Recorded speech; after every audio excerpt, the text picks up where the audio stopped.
What's up everyone, it's King Mushi with JCross X to welcome you all back for episode 10 of Unit Overview. In this series, we will be analyzing all the playable units in Fire Emblem 3 houses regarding their recruitment requirements, personal abilities, stats, spell lists, and everything in between to determine their strengths and limitations as a unit in your army. We'll also be providing potential class recommendations for all these units, as well as rank them on a tier list at the end of our analysis.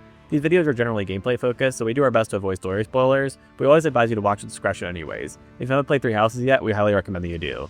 This episode will be focused on Dimitri Alexandre Blaiddyd, the leader of the Blue Lions House. He appears in the first prologue battle, but is only available for the rest of the game if you select to teach the Blue Lions House after the events of that fight. Just like Byleth, you're pretty much always forced to deploy him in all battles that he's available for, and the only mission he really isn't available for is Chapter 6. However, it's important to note that post-time skip, Dimitri will not be available for any and all activities with Byleth, only ranking up skills via combat. This period of downtime lasts from Chapter 13 to Chapter 17, and as such, it's important to have a proper setup on him before this happens in most scenarios. Dimitri is also not recruitable out of house either, as is the case with all house leaders. In Dimitri's case, you can't even obtain his C-rank support if you don't choose the Blue Lions, and even if you could, it wouldn't really do anything. In-house, it's more or less the same in that regard, since unlike Edelgard, he doesn't have his support tied to something route specific. The only main benefit to unlocking it is specifically the support conversations as well as linked attacks. Regardless, if you want to raise his support, there are a couple ways to do so. One of said ways is to look for and return his lost items. Starting at Chapter 3, you find his dulled longsword in the training grounds.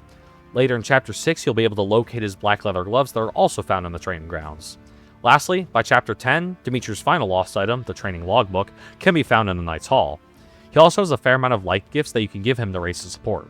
Like all units, he likes to receive owl feathers, but he also has a unique pool of gifts which he prefers, and those are the training weight, whetstone, riding boots, and ceremonial sword. Moving on, we have tea parties, which are a good way to raise support with the additional benefit of being able to increase Byleth and Dimitri's charm. To have an easier time with the tea parties, it's best to use chamomile, which is his favorite tea blend, as well as the Crest blend or Lester Cortania. As for his crest, Dimitri bears the minor crest of Blaiddyd, which is not great in all honesty. It has the effect of doubling might when using combat arts, which in practice sounds like a strong effect, but at the same time it doubles the durability cost and has a low activation rate of 10%. Lore-wise, it's accurate considering this damn guy broke a sword when he was a literal child, but gameplay-wise, it just punishes you heavily for using combat arts and causes Dimitri to go through a lot of weapons. Killer Lances and Eridvar itself don't have the most durability, so it's a bit of a shame this crest encourages you not to use combat arts. Atrocity or even Tempest Lance with Dimitri's strength is usually enough to one-round enemies, so the double damage is often completely overkill. Something interesting to note is how it works with multi-hits, however, and a check for the crest happens every hit like a normal crest. Once it does activate though, it will double the damage of every hit after that activation. This is most relevant for multi-hits like Astra that hit even more than twice. Interestingly, the crest will only double durability cost if it procs on the first attack of a multi-hit. Regardless, I don't really have too much to say about this crest other than it can be very situationally useful against some of the higher HP pool enemies like monsters, but even then, I'd rather fish for a crit which has a higher chance most of the time than just to break all of Dimitri's lances. Overall, his crest is basically a nerf to his player phase and encourages the use of his extremely strong enemy phase even more. Dimitri's personal ability is Royal Lineage, which functions the same as Edelgard's Imperial Lineage and Claw's Lester Lineage, granting him 20% more XP from combat. As we mentioned in Edelgard's episode, this is strictly worse than Byleth's personal ability, Professor's Guidance, since it only applies to himself and not adjacent allies. However, it's still an incredibly good ability, and rather than comparing it to Professor's Guidance, you should consider the synergy between them. You can stack the XP boost from Royal Lineage, Professor's Guidance, and even the Experience Gem for even greater XP yield. The obvious benefit of this ability is it allows him to level up faster, which means he can reach the level requirements for each stage of classes sooner. Leveling up faster also means he will reach higher stats sooner, especially on a unit with excellent growth like Dimitri. This is great for all difficulties, but it's especially useful for offsetting the slow XP curve of Maddening. This ability gets upgraded to Royal Lineage Plus once you reach Chapter 13. It maintains the XP boosting functionality, and also gains an additional bonus of increasing his avoid by 20 whenever he's at full HP. We don't really think Dimitri needs a dodge tank setup for reasons we elaborate more on in this video, but it's a free passive buff that synergizes well with his above average speed, as well as an avoid boosting combat art that we'll describe later. The extra dodge champs can act as a potential failsafe if Dimitri misses or fails to kill an enemy, and overall, it's definitely a more useful upgrade than what Edelgard gets at least. Keep in mind, however, that this avoid boost will be disabled if Dimitri gains HP from leveling up, just like Ferdinand's personal ability. In fact, this is usually a lot more likely to happen to Dimitri than it is to Ferdinand because he typically gets a lot more XP per turn, though Dimitri doesn't rely on his personal ability that much, so it's not too big of a deal. Looking at Dimitri's skill levels, we see that there's a fair amount to appreciate here. Starting with his boons, he has 3, each with varying usefulness. Like all other lords, he has a boon in swords. Dimitri himself is a pretty fast unit with a decent speed base and a great growth, which Josh will talk about soon. This means he isn't a bad user of swords at all, we just personally think that there are better units to use them, and Dimitri has better things to be focusing on anyways. He also starts with an E+ rank in swords, which means Sword Prowess 1 is innate to his kit. This provides some decent buffs while using swords, and can be appreciated if you wanted to use one as a backup weapon, I suppose. More importantly, however, he gets a boon to lances and starts with a D+ rank in them as his base rank, providing Lance Prowess 2 and a really good combat art in the early game, Tempest Lance. Lances serve as Dimitri's primary weapon type in a majority of builds, and they are a great weapon type in this game, so this is certainly nice to have. His last boon is arguably the most important one in the game, and that's the one he has in Authority. While all house leaders get this boon as well, and it is important for them, Dimitri's entire identity in the enemy phase as well as his viability as a meta unit are defined thanks to the skills he learns from ranking up Authority. He also starts with a D rank, which is nice for rushing the skills as fast as possible. Josh will go into more detail later on why this boon is so important. That's all for his boons, but Dimitri also bolsters a budding talent in riding. After 12 teaching sessions with Byleth, Dimitri will unlock this budding talent, giving him a boon in riding as well as the skill Seal Movement. Some riding classes can benefit Dimitri's combat a lot, so this is something you'd probably want to pick up at some point. He also starts with a D+ rank in riding, which is actually pretty generous and more than enough to satisfy the requirement for Cavalier. Dimitri also has a few Banes in his skill ranks, one for Reason and the other for Axes. The Reason one is pretty inconsequential since Dimitri's physical prowess is so threatening, and he doesn't have too many great Reason spells in his list anyways. As for his Axe Bane, this one is pretty unfortunate. There are a few Axe classes Dimitri could potentially want to use, such as Brigand, War Master, and the Wyvern classes. This Bane just makes certifying for them quite difficult, especially since he isn't available as much as the average unit post time skip. Overall, Dimitri's skill levels are quite good. The boons and budding talent he has are pretty important, and honestly the only real issue is the Axe Bane. Dimitri has an argument for being the best statistical unit in the game. Starting with his base stats, they are excellent as you could expect from a house leader, though I wouldn't personally rate them quite as highly as Edelgard or Byleth, who we have previously discussed. Starting with defensive stats, he has 28 HP, 7 defense, and 4 res, which is definitely above average and overall a nearly identical defensive profile to Edelgard. He has a very poor base magic of only 4, but that doesn't really matter since he'll almost never use it. In contrast, his base strength of 12 is exceptionally high, only slightly beaten by Edelgard and Byleth. His base charm is also one of the highest in the game at 9, only behind Edelgard, granting him very consistent gambit accuracy and gambit avoid rates from the start of the game. He has very solid base dex of 7, but paired with a somewhat mediocre base 5 luck, which makes his accuracy and crit rates in the early game slightly above average. Finally, he has a base speed of 7, which is very average, but thankfully it's usually just barely high enough to avoid being doubled by every enemy in the early game. It helps that he has a lot of strength to offset equipment weight that would lower his attack speed. The growths are where Dimitri really stands out. Let's start with the obvious standouts. His strength growth of 60% is the absolute highest in the game, bar none. Despite starting with 1 less strength than Byleth and Edelgard, on average he will end up exceeding Byleth in strength by level 8 and Edelgard by level 22. His charm is also a very impressive 55%, which is tied for the second highest, only slightly behind Edelgard, and this is a stat that is quite important for his playstyle. Moving on to dex and speed, he has 50% growth rate in both, which is excellent. Despite his somewhat average start in speed, he will most likely end up at a very solid speed tier compared to most of the other units by the intermediate stage. He has very solid bulk on the physical side with extremely high 55% HP growth, paired with a very solid 40% defense growth. On the magic side, it's definitely much less impressive with only 20% res growth, but that's not too big of a downside. He also has only a 20% growth in magic, which really doesn't matter much at all. His luck is unfortunately only a mediocre 25%, though his high dex does make up for this for accuracy and crit rates. Frankly, his growth rates are just extraordinarily high in almost all the areas that matter most. He already starts off in a good place statistically, but by the end of the game he is almost always a statistical monster. Dimitri has a lot of dependent combat arts, but honestly the list he has isn't the most impressive. He gets some sword and lance ones, and I'll start with the sword ones since there are only a few. The first one Dimitri gets is Sunder at C+ swords, and for 3 durability this combat art boosts might by 4 and crit by 15. Honestly, the boost to crit isn't too impactful unless you are using a crit boosting sword or other means to increase crit, and this attack is just weaker and less accurate than the universal art Wrath Strike. The last one from his sword skill rank is Windsweep at the A rank. For 5 durability, this art increases might by 3 and hit by 20, which also seems somewhat mediocre. However, Windsweep has the really strong secondary effect that prevents enemy counterattacks. Although Dimitri is usually strong enough to one-round enemies regardless, this is still one of the more useful sword combat arts in this game, as it provides some of the safest shit damage present within this game. Lastly, we have Subdue, obtained by mastering the House Leader exclusive class, Lord. For 3 durability, increases hit by 20, and that's it. It also has the secondary effect of leaving enemies at 1 HP, and the combat art itself cannot kill enemy units. I shouldn't have to tell you that this combat art is pretty bad, but if you really want to force feed XP to different units, then I suppose this art is somewhat useful for that. Outside of that purpose, it doesn't do anything at all. This combat art also is something you have to equip in one of your 3 normal art slots instead of being a free 4th slot like some class-specific combat arts, but it can be transferred to other classes unlike most of those arts, so there is a trade-off. Moving on to his lance combat arts, Dimitri gets Monster Piercer at the C+ skill rank. In exchange for 4 durability, this art boosts Might by 7 and Avoid by 10 with the added attribute of being effective against monsters, which means Might is doubled in the damage calculation when using this attack against enemy monsters. This art is pretty solid, but when compared to other options, we see the Might boost is slightly lower than Tempest Lance, and the hit boost Tempest Lance provides is generally more useful than the Avoid boost for Monster Piercer, making this art pretty niche. However, it at least has decent synergy with Dimitri's personal Royal Lineage Plus, since at full HP his personal also gives him a plus 20 to Avoid. The main use I can see for Monster Piercer though is that if you know a map will have monsters, it could be worth it to equip it temporarily.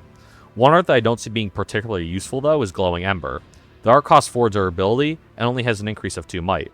It does have a pretty good effect though, which increases might based on a unit's defense, which is 30% of said value.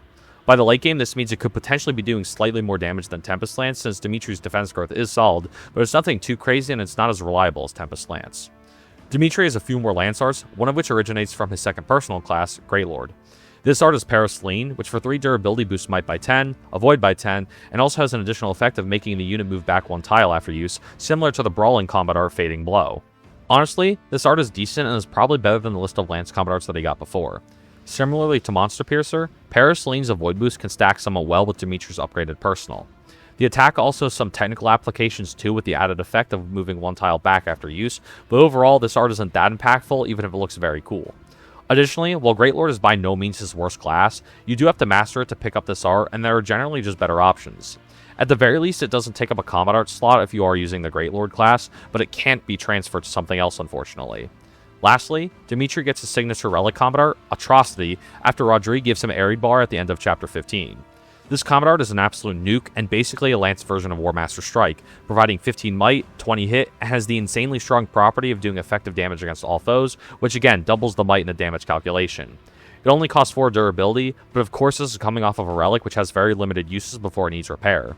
This combat art is really strong and a reliable option if you need to wipe an enemy unit off the map, but there is always just the risk of Dimitri's Crest activating and consuming 8 durability off of the relic. Genuinely, that is the only downside to this art, alongside the fact that a majority of Dimitri's builds focus on the enemy phase where combat arts aren't used. Other than that though, Atrocity is just straight up the best dependent art he gets. Dimitri arguably benefits more from his list of dependent abilities than any other unit in the game.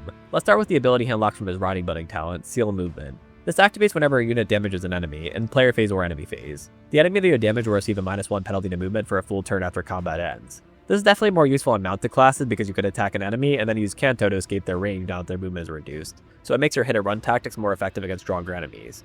That being said, I still think this ability is extremely niche. Dimitri is so strong that most enemies will be one-shot before you even get a chance to secure value from this ability.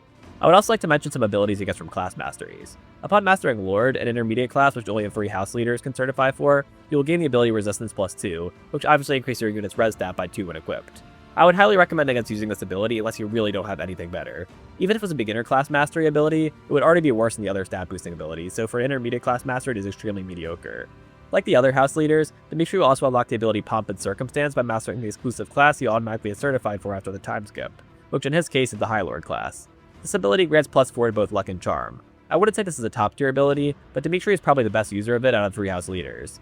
Because of his enemy phase focused playstyle, it is really important for him to avoid gambits, which benefits from the charm boost, as well as maximizing crit rates, which benefits from the luck boost. Some of those abilities I guess listed may have some decent applications, but his actual best abilities are unlocked by raising his authority. At rank C, he immediately gets one of his best abilities, Battalion Wrath, one we have discussed many times in the series so far.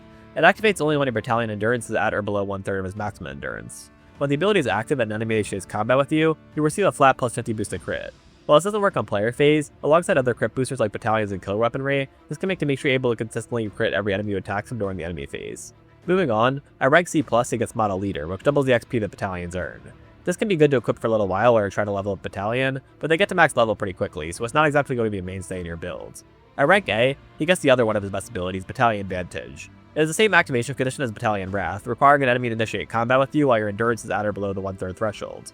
When it activates, it grants the Vantage effect, which allows your attack to come out before the enemy, even though the enemy is the one initiating combat. Normally, this isn't an ability we have too high of an opinion on because it doesn't do that much on its own. However, on Dimitri's kit specifically, this ability becomes extraordinarily powerful for reasons we'll elaborate more on later. Finally, if you manage to get rank S, you unlock Rally Charm. You can use the Rally action on an adjacent ally, granting them +8 charm for the remainder of the turn. This is a great buff that can really help with hitting and avoiding gambits, but that would be a lot more beneficial if unlocked earlier in the game. Dimitri isn't too player phase focused, so sometimes it can be worth it to give up your turn to use this, but it's very situational and underwhelming for S rank ability. Overall, Dimitri probably has the most important authority abilities of the game, and reaching the A rank is something you should heavily prioritize in order to pick up Battalion Wrath and Battalion Vantage. As we have hinted at a couple times, Dimitri's magic prowess, and by extension his spell list, isn't fantastic. Starting with his reason list, he only gets 2 spells. The first he unlocks at D reason, that being the low 8 spell Thunder.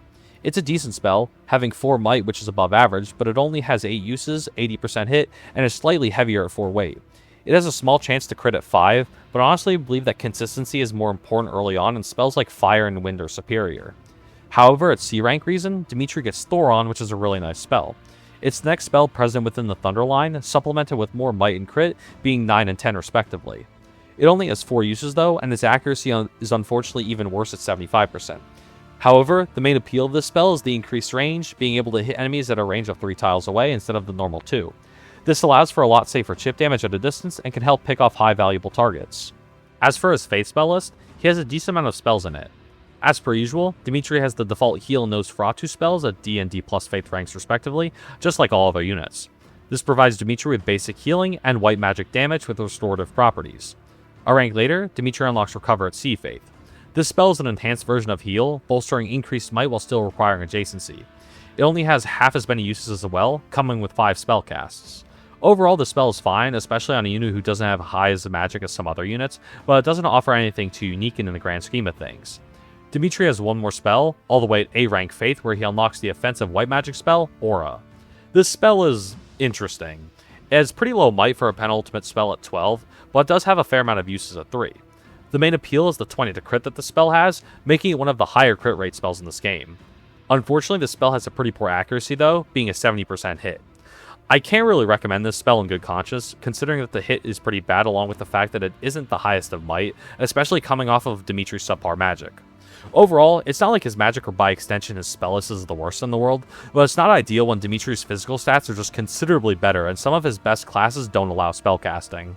Dimitri's biggest strength is his enemy phase combat, which is enabled by his unique combination of Battalion Vantage and Battalion Wrath. While plenty of other units get one of these abilities, Dimitri is the only unit in the game to have both of them. With both of them equipped, whenever his Battalion Endurance is low enough for them to be active, he will almost always crit and one-shot any enemy who attacks him during the enemy phase. This is similar to the classic Vantage Wrath combo, but doesn't require Dimitri's HP to be lowered, which makes it safer and easier to use. The Battalion Endurance activation condition is much more forgiving because as long as you don't replenish the battalion, or take enough damage to fully deplete his battalion, it will always remain within the endurance thresholds. It will be active from the very first turn of each battle, and moving on to a different battle won't reset your endurance. This type of enemy phase setup has 2 main weaknesses. One of them is that they leave your unit vulnerable to gambits, since gambit users can't be counterattacks. However, Dimitri has some of the best charm in the game, which makes him exceptionally good at avoiding gambits. The other weakness is that it won't work against enemies that outrange you, since it also disables your ability to counterattack. Once again, this can be played around by equipping a battalion with a Retribution Gambit on another unit and using it on Dimitri, allowing him to counterattack from any range. If you have the DLC, you can equip the Chalice of Beginning accessory on him instead, which permanently gives him the ability to counterattack from any range. With all these factors considered, Dimitri is the single best enemy phase unit in the game. You can literally send him into entire groups of enemies, and as long as he has a Killer Lance with enough durability, he could wipe out all of them without even taking any damage. Dimitri can get the setup going quite early if you invest enough into Authority, and it's extremely easy to use once you have it. It's pretty much impossible to overstate just how much you can carry maps with this build. He is arguably the biggest crutch unit in the game, since almost every difficult map can be trivialized by just sending Dimitri to deal with everything. He can become comically overleveled with this setup because of how many enemies he's capable of killing in one turn, supplemented further by his personal ability for more XP gain. Alongside all of this, he has some of the best stats in the game and nearly perfect battle availability aside from the Chapter 6 mission. This results in a unit whose traits are just so overwhelming that his weaknesses are hardly even relevant. Even before he unlocks his enemy phase setup, Dimitri stands out in the early game anyways because of his stats and immediate access to Tempest Lance. It's the strongest early game combat art, and the other 2 house leaders have a harder time picking it up. Dimitri also has not 1 but 2 might supports, those being with Byleth and Dedu, granting him additional damage on linked attacks, not like he really needs the extra damage anyways. Since his strength growth is so high, he would have to get extremely unlucky with Dimitri for him to not be able to one-shot everything in his path. Personally, I've never had that happen in all my playthroughs of this game. He has always been extraordinarily consistent. I suppose it's important to clarify that Dimitri's relic, Aridvar, which he automatically obtains at the end of Chapter 15, is only obtainable if you choose the Blue Lions. I honestly don't even use it on him that much, since I typically have him wield the Killer Lance Plus instead for the crit rate. However, it does grant him Atrocity, which can be a great option for boss killing, and even if you don't use it on him, it's a very strong lance that you can give to your other units. Dimitri also has his own paralog battle, the Silver Maiden, which he's required to be deployed in. It is only available from Chapters 19 to 21 of the Azure Moon route. Winning the battle grants a variety of rewards, the most notable probably being the Blue Lion Knights Battalion, which is a very solid battalion for most grounded physical attackers due to its large boost to damage and crit rates. Dimitri is quite frankly an amazing unit, but not everyone is perfect. I already discussed this previously, but a weakness of his is definitely the bane that he has in axes. Some people prefer classing Dimitri into the Wyvern classes instead of Paladin, which is definitely sensible. It's just that his bane makes this considerably more difficult. This also applies to other axe classes like Brigand and Warmaster, but these aren't too bad.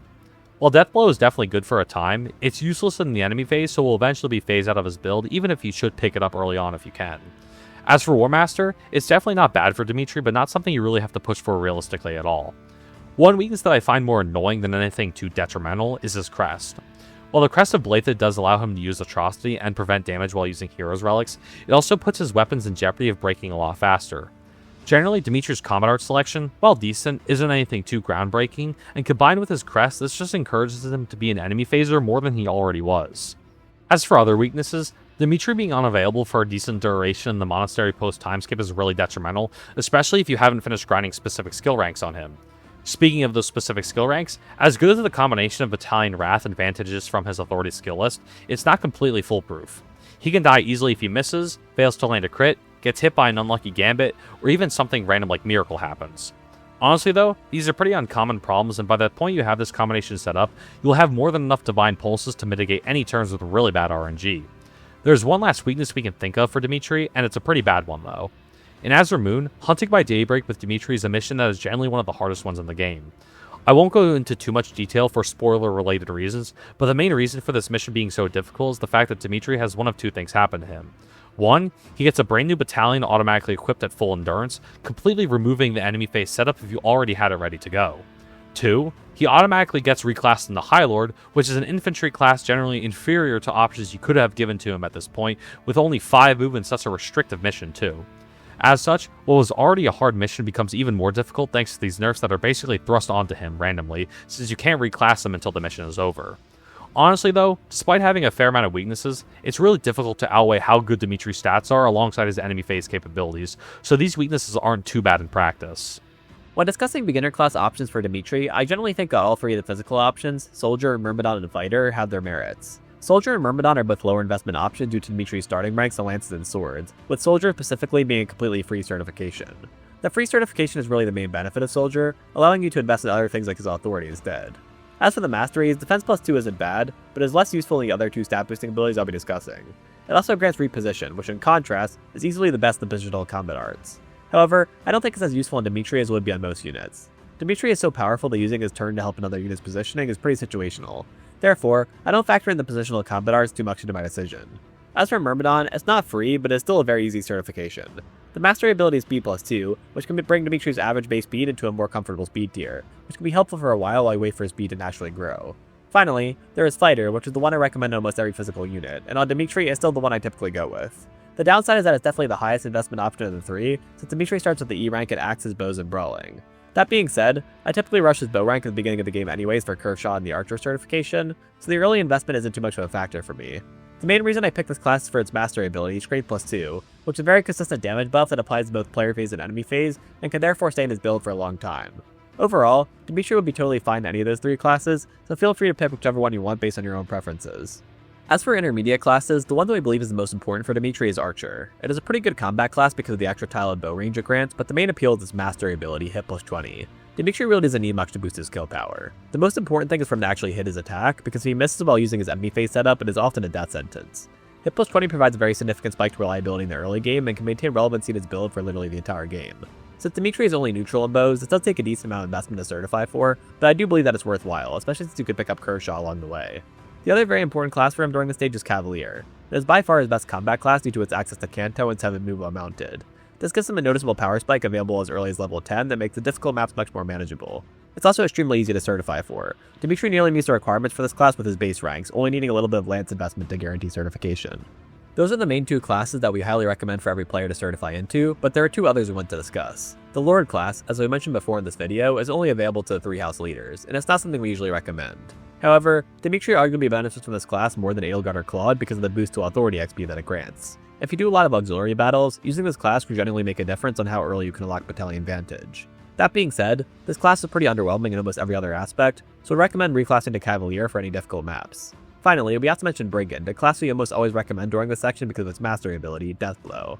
However, Deathblow does not affect enemy phase combat, and Dimitri has a bane in axes which makes the certification difficult. Because of those reasons, I usually skip out on the certification in most of my runs. There is absolutely a valid argument to push through the bane and unlock it, even if you don't plan on keeping Deathblow in your final build, because you will definitely fall behind for a few chapters without it. I personally think that it's better to just deal with it for a little while if it means you can put more investment into Authority instead. But if you do want Deathblow, it's not unreasonable at all to reach the D+ rank and then gamble the certification. In terms of advanced class options, Dimitri really only has a few. Although I said specifically for Hunting by Daybreak that it's pretty unfortunate Dimitri gets forcefully put into High Lord, it's not a bad class. It has solid stat boost and a zero investment free Lancefare with another solid class ability and charm. The main issue with the mission is honestly just his battalion being replaced rather than the class itself. Once you have his enemy phase build going, High Lord is serviceable enough, and this also applies to its upgraded version as well. Grey Lord has a few benefits over High Lord, but nothing exceptional that's really worth noting though. In our opinion, the best class for Dimitri is most likely Paladin. Despite having a speed penalty, it has a few extra components to help Dimitri perform better. It has Grey Move, Canto, as well as Lancefare.